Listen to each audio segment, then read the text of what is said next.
오늘 말씀은 아름답고 강력한 이야기입니다. 먼저 배경을 보면은 다윗과 요나단은 아주 친밀한 관계에서요. 그래서 이 요나단의 아버지 사울 왕이었죠. 사울 왕은 또 다윗의 장인이었고 다윗은 사위였습니다. 그럼에도 불구하고 이 모든 백성들이 다윗을 칭송하자 다윗이 죽인 자는 만만이고 사울이 죽인 자는 천천이다라는 그런 말을 듣게 되므로 이제 사울에게 악한 영이 들어가서 이 다윗을 죽이고자 하죠. 그러니까 어느 날 이제 사울 왕이 그 다윗을 불러들여요. 죽이려고. 그래서 다윗이 먼저 깨닫고 요나단을 만나가지고 내 아버지가 어떠냐? 내 아버지가 어떠냐? 그러니까 요나단이 내 아버지는 괜찮다. 그런데 아버지를 만나가지고 아버지 상태를 보고 나에게 좀 알려달라. 그런데 아버지 상태가 그렇게 좋지 않았었어요. 다윗이 오기만 하면은 창을 들어 죽이려는 그런 꿍꿍이 속에 있었었죠. 그때 요나단하고 다윗이 언약을 맺어요. 내가 살면 나를 도와주고 내가 살면 너를 도와줄 것이다. 내가 살면 너희 집안 모든 사람을 내가 잘 돌볼 것이고 내가 살면 나의 집안의 모든 사람들을 내가 잘 돌봐달라라는 그런 언약을 맺습니다. 그것이 여기 첫 번째 나와 있는 사무엘상 20장 14절 말씀, 그 말씀인데요. 제가 이미 설명드렸는데 함께 말씀을 잠깐 읽도록 하겠습니다.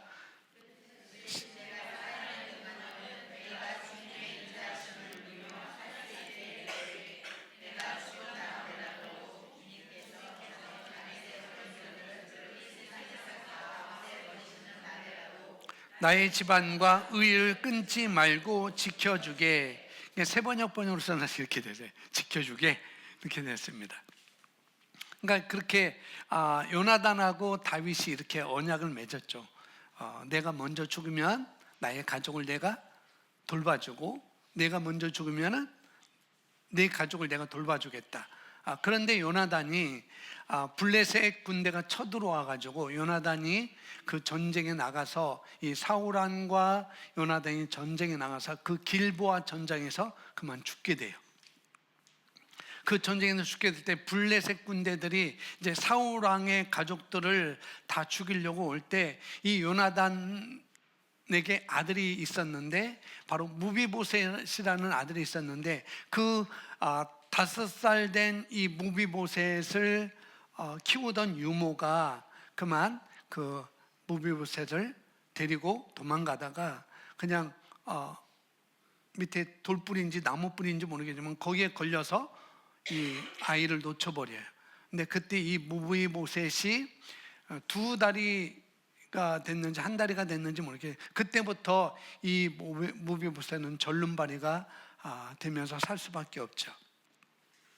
그래서 사무엘사 4장 4절에 이렇게 나오고 있습니다. 제가 읽습니다.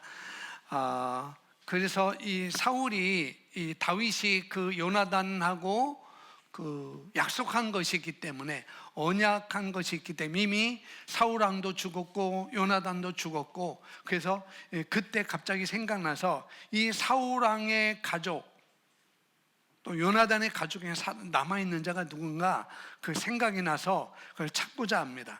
그래서 4장 4절에 이렇게 나왔는데 자, 사울의 아들 요나단에게 다리 저는 아들 하나가 있었으니 이름은 무비보셋이라. 전에 사울과 요나단이 죽은 소식이 이스라엘에 올 때에 그의 나이 5살이었는데 그의 유모가 안고 도망할 때 급히 도망하다가 아이가 떨어 절게 되었더라 라고 이렇게 말씀을 하고 있습니다. 이 무비보셋, 이 아이의 나이가 5살 때 아버지 요나단이 길보아 전쟁에서 그만 죽게 돼요. 그리고 그 유모가 이 블레셋 군대를 피하면서 급히 도망치다가 그 무비보셋 5살 아이를 떨어뜨려서 절름발이가 되게 되는 거죠. 그래서 그가 절름발이가 된 것은 스스로 조절할 수 없던 상황이었기 때문에 5살짜리가 어떻게 급하게 도망갈 수 있겠어요? 어른보다 더 늦겠죠. 그래서 자기가 어떻게 스스로 조절할 수 없는 상황이었기 때문에 이 무비보셋은 5살에 절름발이가 되게 된 것이죠. 이제 그 가족을 찾게 돼서 이제 사무엘하 9장 1절부터 그 내용이 13절 그 이후 내용까지 이제 다윗이 이 무비보셋을 찾고 지나는 과정들을 이렇게 말을 하고 있습니다. 1절에 보면 다윗이 이르되 사울의 집에 아직도 남은 사람이 있느냐? 내가 요나단으로 말미암아 그 사람에게 은총을 베풀리라 아니라 사울의 집에는 종 한 사람이 있으니 그의 이름은 시바라. 그를 다윗의 앞으로 부르매 왕이 그에게 말하되 내가 시바냐 하니 이르되 당신의 종이니라 하더라 하니라. 3절 함께 있습니다. 왕이 이르되 사울의 집에 아직도 남은 사람이 없느냐? 내가 그 사람에게 하나님의 은총을 베풀고자 하노라 하니 시바가 왕께 아뢰되 요나단의 아들 하나가 있는데 다리를 저는 자이나 하니라. 왕이 그에게 말하되 그가 어디 있느냐 하니 시바가 왕께 이르되 로드발 암미엘의 아들 마길의 집에 있나이다 하니라. 다윗 왕이 사람을 보내어 로드발 암미엘의 아들 마길의 집에서 그를 데려오니 5절까지 보면은 다윗이 요나단을 생각해서 이 무비보셋을 친절하게 대하려고 작정을 하죠.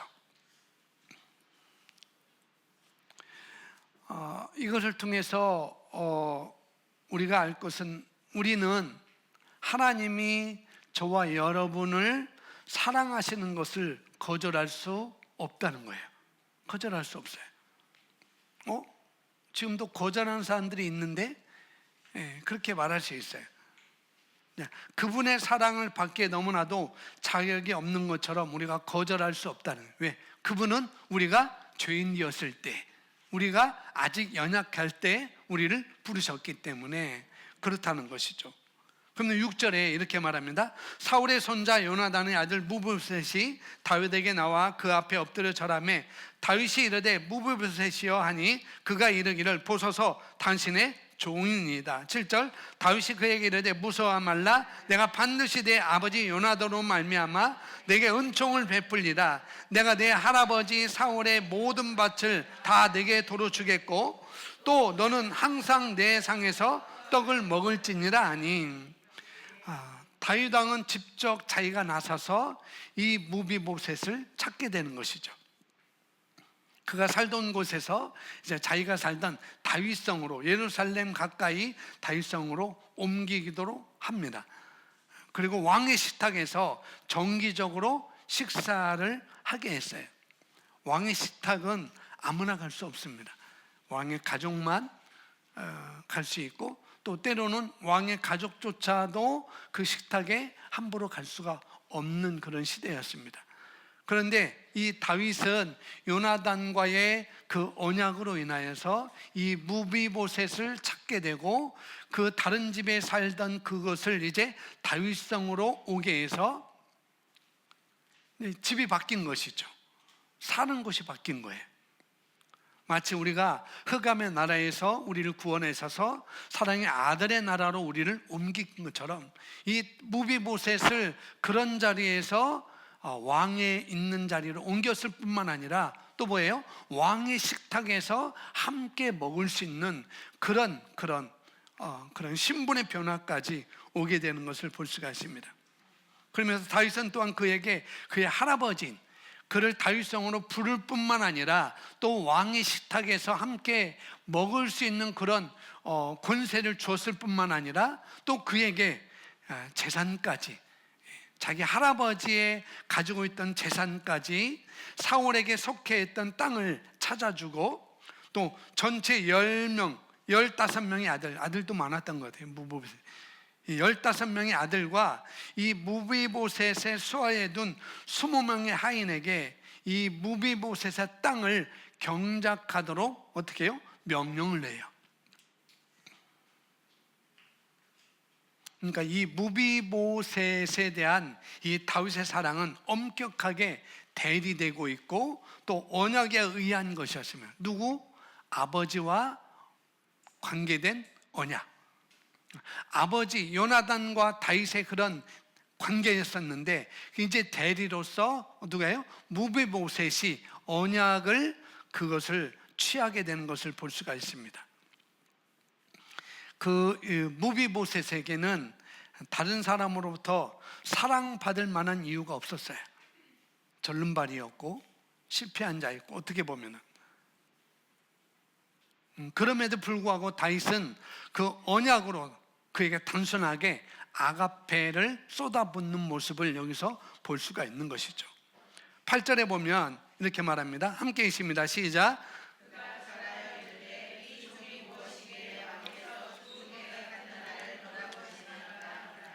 예, 이렇게 자기가 호의를 받는데, 이렇게 은혜를 받는데, 이렇게 사랑을 받는데, 이 무비보셋이 이 종이 무엇이기에, 이 종이 무엇이기에, 다른 사람으로부터 사랑받을 만한 이유가 없는 난데, 이 종이 무엇이기에 왕께서 죽은 개 같은 나를 돌보십니까? 라고 고백을 하고 있어요.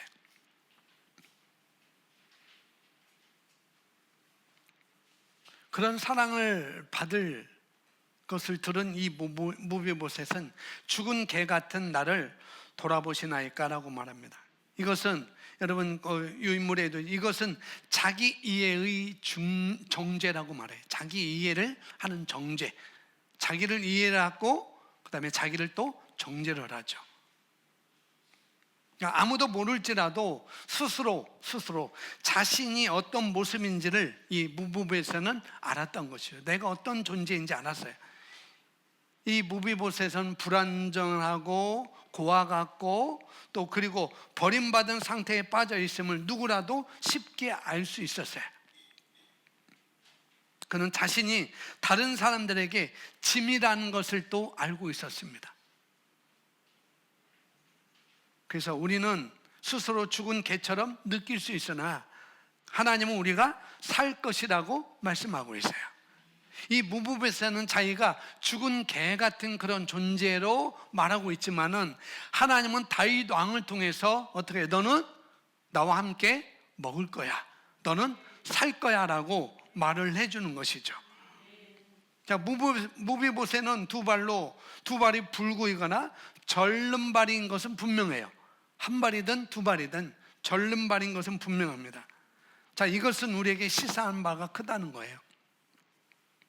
하나님은 우리가 가난하고 불구이고 절름발인 것을 아신다는 것이에요. 우리가 영적으로 이미 예수님 영접하기 이전에 우리가 어떤 존재였는지, 우리가 가난하고 불구이고 절름발인 것을 아셨다는 거죠. 이것은 우리가 또 그리스도인의 삶을 걷는 데 있어서, 내가 예수님을 영접하고 그리스도인이 되었고 거듭난 하나님의 자녀가 됐음에도 불구하고 어떻게 해요? 그리스도인으로서 삶을 사는 그 걷는 데 있어서 또 이 절름발이는 무력함을 또 나타내기도 한다는 거죠. 내가 그리스도인의 삶을, 내가 새로운 피조물에 거듭난 그런 삶을 사는데 무력함을 나타내기도 한다는 거예요. 뭐가요? 절름발이가. 의미는 그런 거예요. 그리스도인의 삶이 어떤 것인지를 배우고도 가르침대로 단순히 걸을 수 없는 이들을 또 의미하기도 합니다. 내가 하나님의 말씀을 가르침을 받았어요. 그런데도 불구하고 그 가르침대로 단순히 걸을 수 없는 이들, 이런 이들을 성경에서는 절림발이다라고 이렇게 또 말씀을 하고 있는 거예요. 문제는 무엇보다도 걸을 능력이 없는 사람에게 더 많은 성경의 가르침은 도움이 되지 않는다는 것입니다. 아무리 가르쳐도 도움이 되지 않는다는 거예요. 자, 그러나 우리가 단지 이 길을 걸을 수 없는 것처럼 보인다는 이유가 뭐냐? 우리는 그분의 식탁에 초대하고자 하는 왕의 원함을 또 바꿀 수 없다는 거예요. 우리는 그런 존재이지만은 그러나 그분의 선택에 왕의 선택에, 그 왕의 식탁에 초대하고자 하는 그 왕의 원함을 또 바꾸게 할 수 없다는 거예요. 내가 절름발이 날지라도. 그렇죠? 우리가 죄인이었을 때 예수님이 우리를 위해서 찾아오셨잖아요. 마찬가지입니다. 우리가 정말 주님을 처음 만나면 대부분 스스로 죽은 개로 생각한다는 거예요. 베드로는 자신에 대해서 예수님을 처음 만났을 때 누가복음 5장에서 주여 나를 떠나소서 나는 죄인입니다 라고 고백합니다. 역시 마찬가지로 사도 바울조차도 예수님을 만났을 때 자신을 어떻게 고백하는가? 나는 죄인 중에 내가 괴수다라고 이렇게 고백을 해요. 바로 자기 이해의 정죄를 했던 베드로, 사도 바울을 볼 수가 있어요. 그러니까 진정으로 우리가 주님 앞에 섰을 때, 진정으로 내가 주님 앞에 섰을 때 자기를 발견한 이들의 고백을 볼 수가 있습니다. 그러나 우리는 의인으로 서 있어야. 베드로는 비록 나는 죄인입니다, 또 사도 바울은 나의 죄인 중에 내가 괴수입니다라고 고백했지만 우리는 그렇게 고백하지 않아도 된다는 것. 우리는 지금 하나님 앞에 의인으로서 서 있습니다. 아멘. 그리고 하나님 아버지의 아들들로, 딸들로 서 있는 거예요. 사랑받는 자로 우리는 서 있습니다. 그럼에도 불구하고 우리가 실패하고 아프고 가난하기로 작정하면 그리스도께서는 우리를 구하실 수가 없다는 거죠. 우리가 그렇게 작정하고 우리가 그렇게 선택하고 그렇게 서 있는데 아무리 능력이 있는 그분이 우리를 어떻게 구하실 수 있겠는가? 나는 자꾸 곁길로 가는데 그분이 나를 어떻게 구하실 수 있는가? 예수님은 계시록에서 이 라오디아 교회에게 편지하는 가운데 이렇게 말씀하십니다. 요한계시록 3장 20절인데 함께 있습니다. 볼지어다 내가 문 밖에 서서 누구든지 내 음성을 듣고 문을 열면 내가 그에게로 들어가 그와 더불어 먹고 그는 나와 더불어 먹으리라. 아멘. 우리 아버지이신 하나님은 불완전하고 고아 같고 버림받은 것처럼 느끼는 우리에게 가장 귀하고 가장 값지고 가장 대단히 가치 있는 세 가지를 우리에게 선물해 주셨어요. 그게 뭐냐면은 우리의 불완전한 곳에 그분의 안전을 우리에게 주셨습니다. 그리고 우리의 고와 같은 느낌 위치에 그분의 정체성을 우리에게 주셨어요. 그리고 버려졌다고 느끼는 곳에 그분의 소속감을 우리에게 주셨습니다. 이게 우리에게 주신 세 가지 선물이라는 거죠. 불안전한 곳에 있는 나를 안전한 곳에 놓아주신 주님, 그와 같다는 느낌 위치에 그분의 정체성을 우리에게 심어주신 주님, 버려졌다고 느끼는 곳에 그분의 이제는 소속감을 주신 주님. 이 무비보셋은 왕족이잖아요, 왕족. 그런데 버려졌어요. 절름발이입니다. 누가 찾아주지도 않아요. 불완전해요. 걸을 수 없는 불완전함, 또 고아 같은 느낌, 또 버려졌다고 느끼는 그곳에 이 다윗왕은 무비보셋을 찾아서 안전한 곳으로 이동시켜 주시고 또 그의 정체성을 나 왕의 식탁에서 함께 먹자라고 정체성을 다시 세워주고 그 다음에 버려졌다고 느끼는 그곳에 그분의 소속감을 그 다윗성으로 옮기고 왕의 식탁에서 먹게 하는 그런 소속감을 선물로 주는 것을 볼 수가 있습니다. 그 사무엘하 9장 1절부터 쭉 보면은 이 다윗은 4번이나 그가 나와 더불어 먹으리라라는 그런 단어를 쓰고 있어요. 불안전에 있었던 그것을 안전한 곳에 두게 하고 그 다음에 정체성을 또 알게 하고 그리고 소속감을 주면서 그는 나와 더불어 먹으리라라고 말합니다. 이 라오디아 교회에게 말하기 누구든지 내 음성을 듣고 문을 열면 내가 그에게로 들어가 그와 더불어 먹고 그는 나와 더불어 먹으리라라고 말씀한 것처럼 오늘날도 주님은 우리에게 그렇게 말씀하신다는 거예요. 그래서 무비보셋은 아들과 같은 자격으로 왕의 식탁에서 음식을 먹어요. 그래서 이것은 믿지 않는 사람에게 쓴 것이 아니고 우리 성도들에게 쓴 것입니다. 식탁에서 함께 먹는다는 것은 특권이자 친밀함을 나타내고 있는 거예요. 아무나 먹을 수 없는 거죠. 함께 할 수 없는, 이건 특권이었습니다. 그리고 이것은 친밀함이 있습니다. 가족은 식탁에서 함께 식사를 하는 자유를 즐기는 것이죠.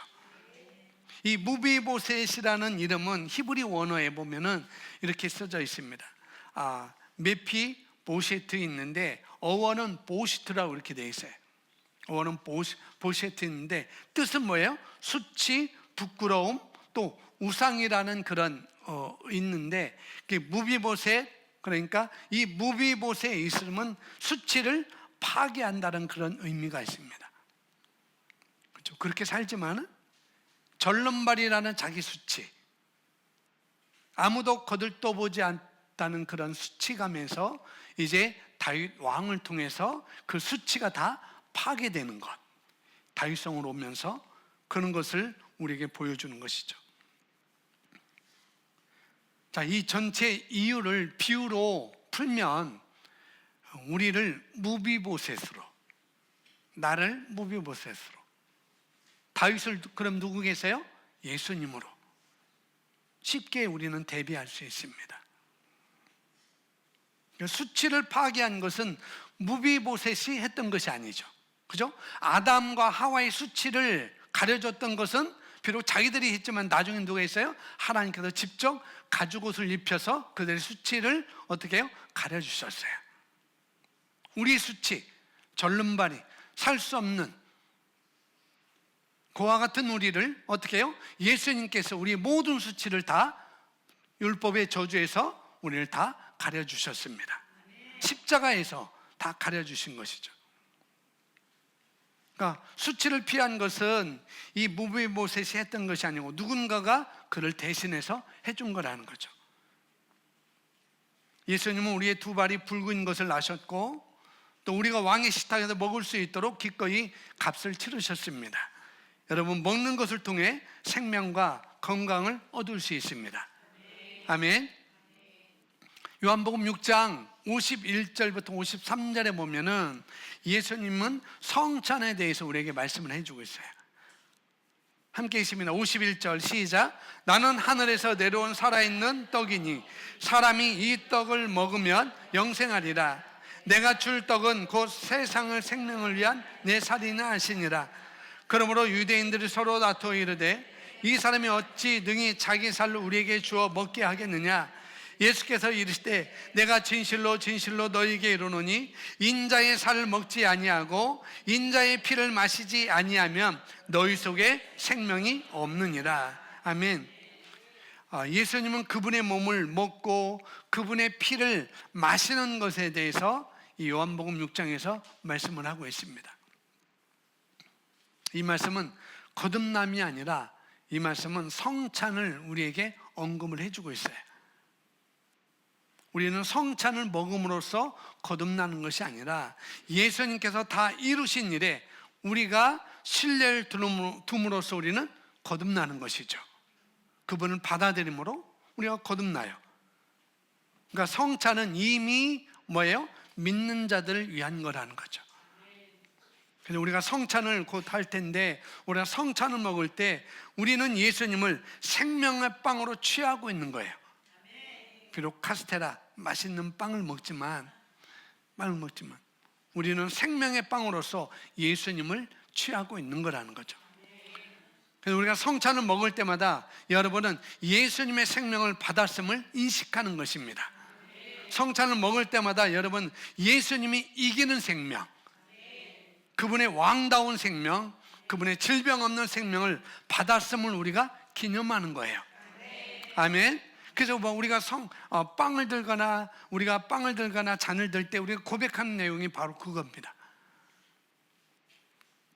예수님의 이기는 생명을 내가 받았음을 기념하는 것이고, 그분의 왕다운 생명을 내가 받았음을 내가 기념하는 것이고, 기억하는 것이고, 질병 없는 생명을 내가 받았음을 내가 기억하는 것입니다.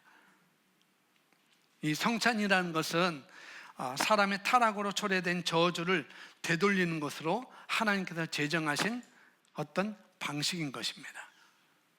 예수님께서 마지막 유월, 제자들과 마지막 유월절을 치르면서 그들의 죄를 위해서 하나님께서 제정하신 그 방식을 예수님은 그대로 하고 있는 것이죠.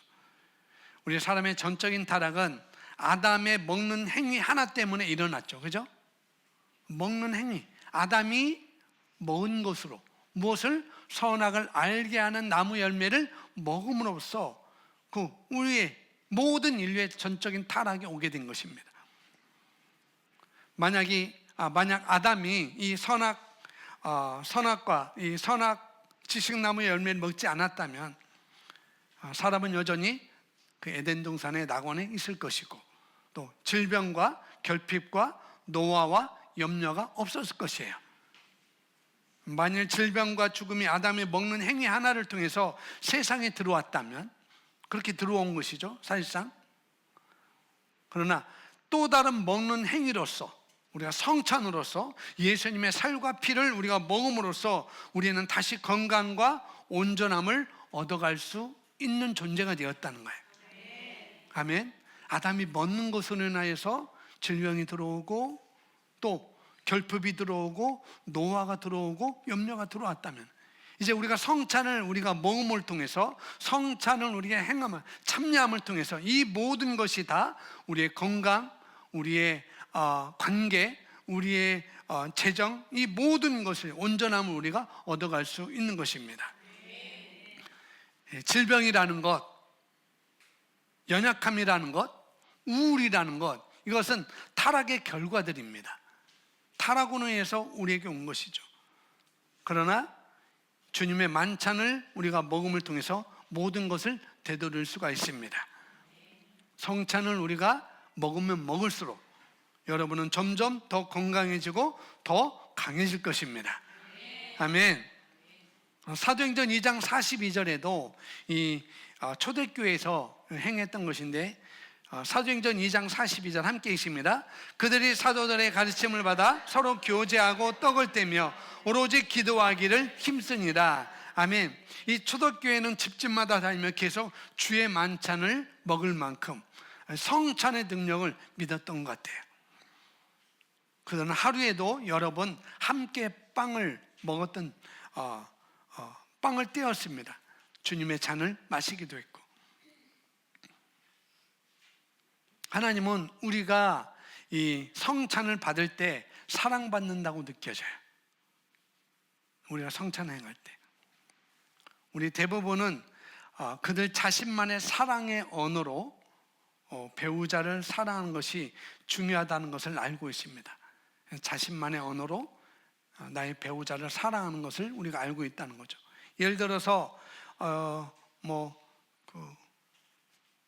이 여성 아내분들이 많이 있지만은, 그래도 이 아내가 꽃을 좋아하지 않는다면, 내 아내는 꽃을 좋아하지 않아, 그러면은 여러분은 그 아내에게 줄 꽃을 사지 않을 것입니다. 왜? 좋아하지 않으니까 안 사겠죠.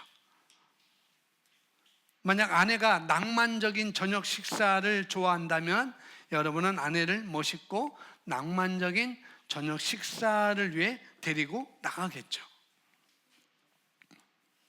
그것이 아내가 사랑받는다고 느끼는 방법이니까 그렇게 하는 것입니다. 그것이 바로 아내 사랑의 언어라는 거예요.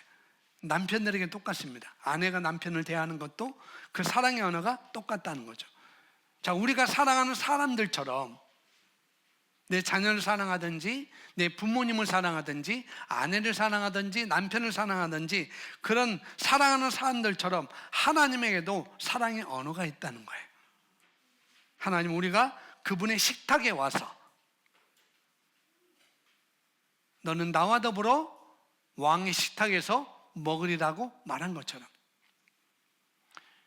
요한계시록 3장이면 너는 나와 더불어 먹으리라고 말씀한 것처럼, 하나님 우리가 그분의 식탁에 와서 성찬을 받을 때 사랑을 받는다고 느껴지십니다. 그거예요. 자, 고린도전서 11장 24절 말씀, 24절 25절 성찬에 대한 말씀인데 함께 읽어보겠습니다. 시작.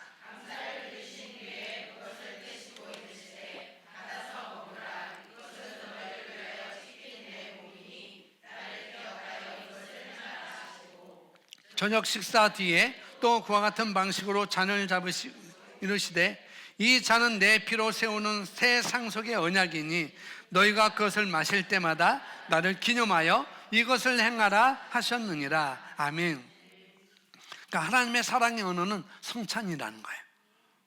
그 빵을 먹고 그 잔을 마실 때마다 우리는 하나님을 기억할 것이기 때문이죠. 마치 내 아내가 좋아하는 것이 무엇인지 기억하는 것처럼, 내 남편이 무엇을 좋아하는지 기억하는 것처럼, 우리가 이 빵을 먹고 잔을 마실 때마다 우리는 하나님을 기억하는 것이기 때문에 바로 이 성찬이 하나님을 향한 우리의 사랑의 언어라는 것이죠. 그래서 성찬은 계명이나 율법이나 혹은 우리가 해야만 하는 어떤 것이 아니에요. 해야만 하는 어떤 것이 아니에요. 성찬은 우리가 주님을 기억하고 그분의 사랑을 새롭게 받는 친밀한 관계를 내가 기억하는 것입니다. 하나님께서 사랑을 느끼시는 또 다른 방법은 우리가 11조를 할 때예요. 이 성찬을 할 때도 그렇고 11조를 할 때입니다. 11조는 우리의 축복이 나의 축복이 그분으로부터 온다는 것을 우리가 인정하는 방식이기 때문에 그런 거라는 거죠. 우리가 드린 11조는 하나님의 사랑과 선하심에 대한 응답인 것입니다. 그래서 우리가 11조를 하는 것이죠. 마지막, 나는 적절한 음식을 먹고 있는가? 민수기 11장 5절에 이것을 통해서 함께 보도록 하겠습니다. 백성이 시작. 백성이 하나님과 모세를 향하여 원망하되 어찌하여 우리를 애굽에서 인도해 내어 이 광야에서 죽게 하는가? 이곳에는 먹을 것도 없고 물도 없도다. 우리 마음이 이 하찮은 음식을 신호하려라며 여호와께서 불뱀들을 백성 중에 보내어 백성을 불게 하심으로 이스라엘 백성 중에 죽은 자가 많은지라. 아멘. 예수님에 대한 말씀을 들을 때 이걸 다른 바꿔서 우리가 예수님에 대한 말씀을 들을 때 우리가 은혜의 말씀, 이 새로운 피조물의 계시의 말씀을 들을 때 우리에게 아무것도 아닌 것이 되게 내버려둬서는 안 된다는 거예요. 그래서 은혜의 말씀에 익숙해지지 마십시오. 새로운 피조물의 말씀에 너무 익숙해지지 말아야 돼요. 이스라엘 백성들은 이 광야 될 때 먹을 것이 없을 때 원망하고 하나님 왜 우리를 이렇게 애굽에 이집트에 있을 때는 오이도 먹고 고기도 먹고 생선도 먹고 뭐 부추도 먹고 마늘도 먹고 참외도 먹고 수박도 먹고 많은 걸 먹었는데 왜 이곳에 우리가 먹을 것이 안 줍니까? 라고 원망하는 그들에게 사실상 그들은 생선 먹지 않았거든. 노예였기 때문에 고기도 먹지 않았어요. 거짓말로 하나님께 원망하고 모세한테 원망해요. 그때 하나님께서 하도 애걸복걸하니까 만나를 내놓으시는 거예요.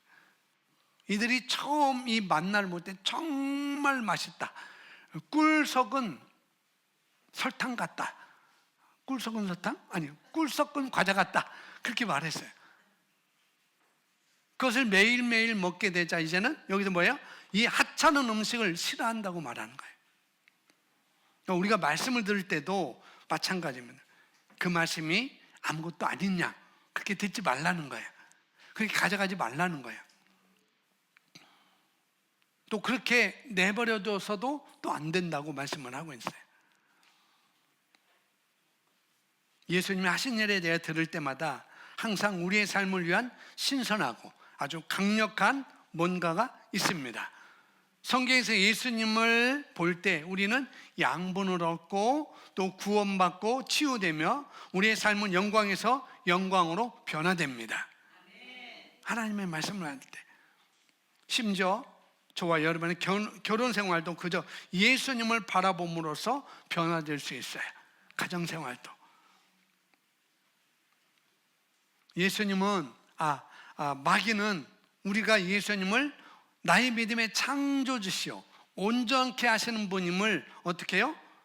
거기서 바라보지 못하도록 우리 눈을 돌리도록 하는 것이 마귀의 일입니다. 여기 민수기 21장에 만나 말고 이들은 다른 뭔가를 갈망했어요. 하나님이 주셨던 만나, 그들이 처음 그 만나를 먹고 고백했던 그 만나.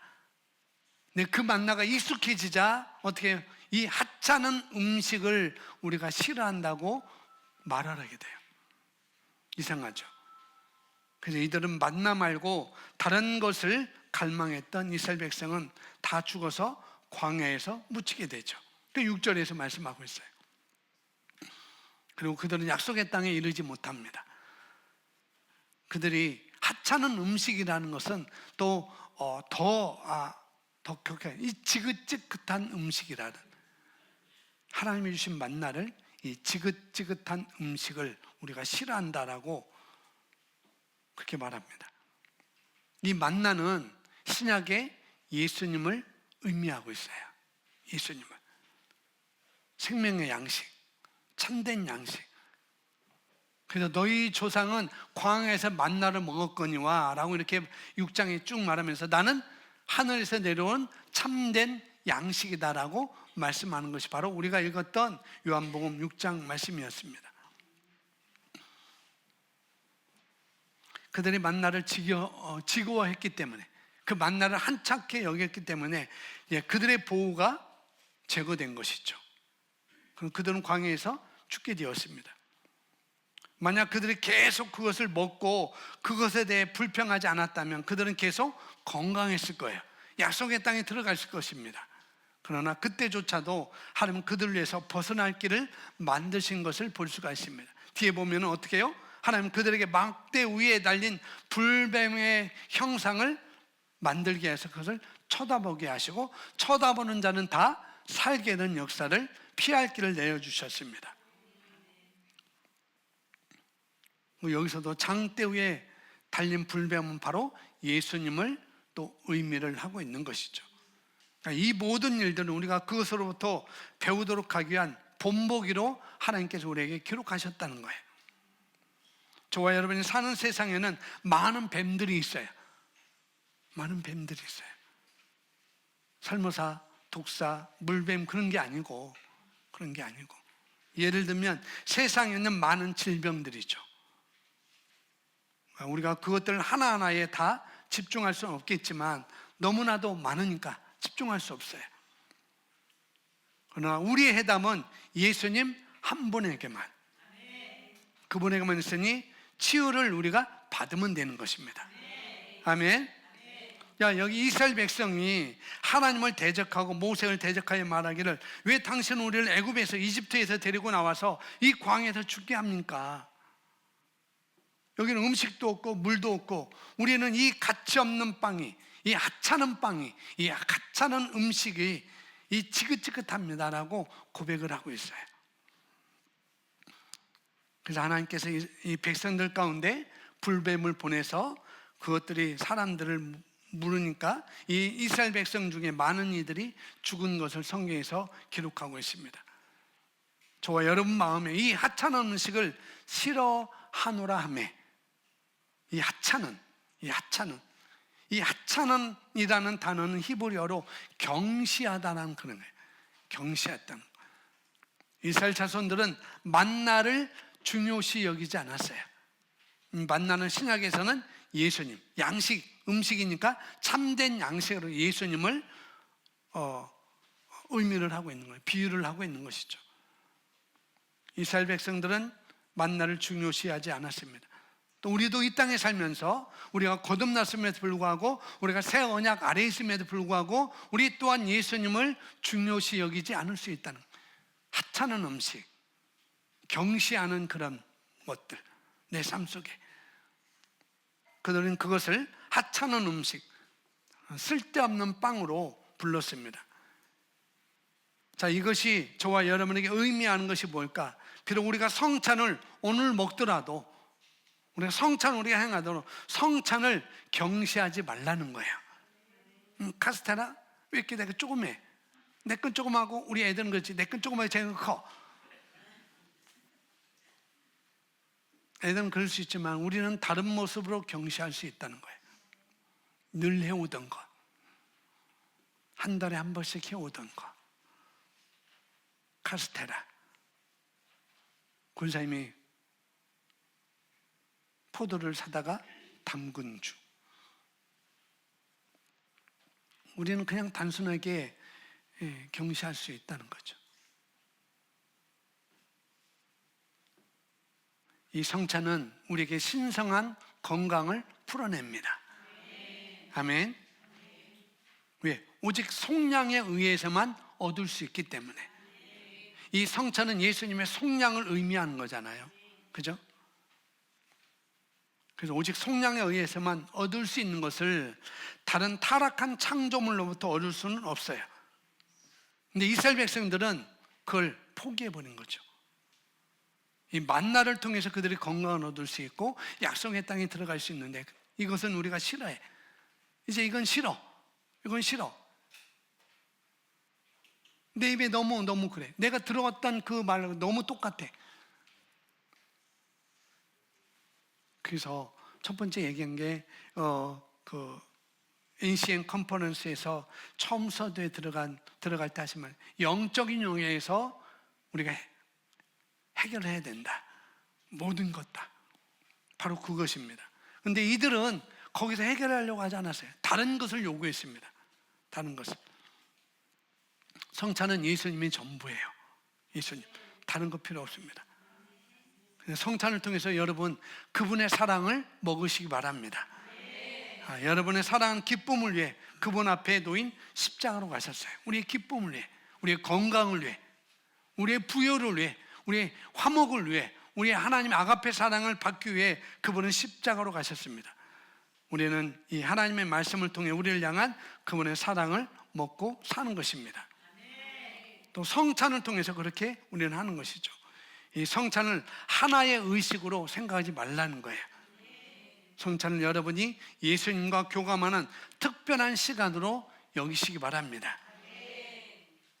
오늘 성찬을 할 텐데 두 집사님이 여러분에게 빵을 갖다 줄 것이고 잔을 갖다 줄 것입니다.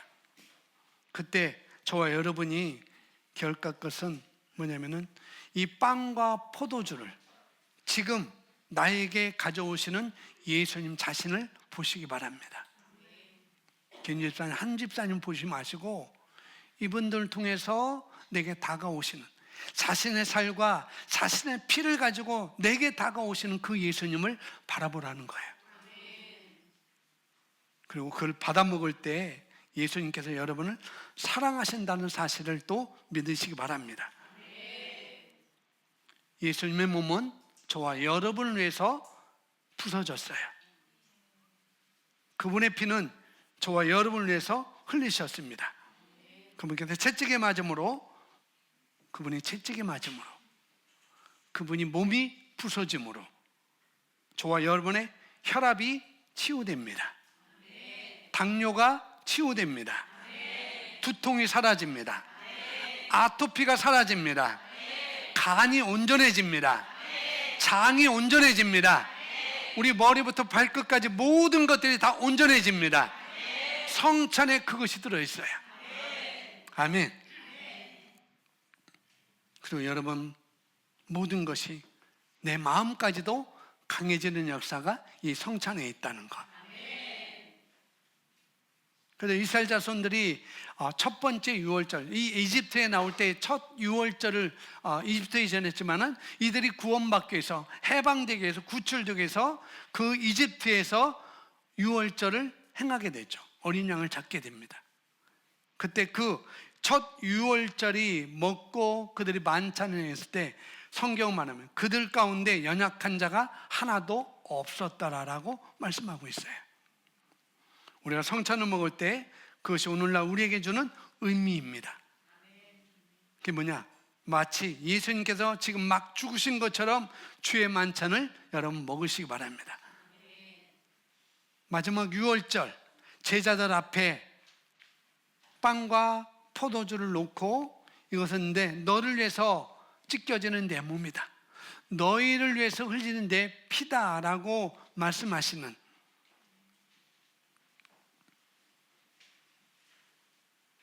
그 시간으로 돌아가서 우리가 먹는 것입니다. 우리가 마시는 거예요. 그럴 때 우리는 진리들을 신선하게 유지할 수 있습니다. 믿음은 듣고 또 들음으로써 우리에게 믿음이 온다고 그랬어요. 좋은 음식에 대한 기억으로 생명을 질탱할 수 없는 것처럼 마찬가지로 오래전에 들은 성찬의 진리들, 이런 것으로, 이런 기억으로 우리가 살아갈 수 없다는 거죠. 예전에 성찬은 이렇게 했는데 그런 기억으로 우리가 살아갈 수 없어요. 성찬을 먹을 때 건강이 여러분에게 전이됩니다. 아멘. 그래서 성찬에 대한 계시의 신선함을 여러분 유지하시기 바랍니다.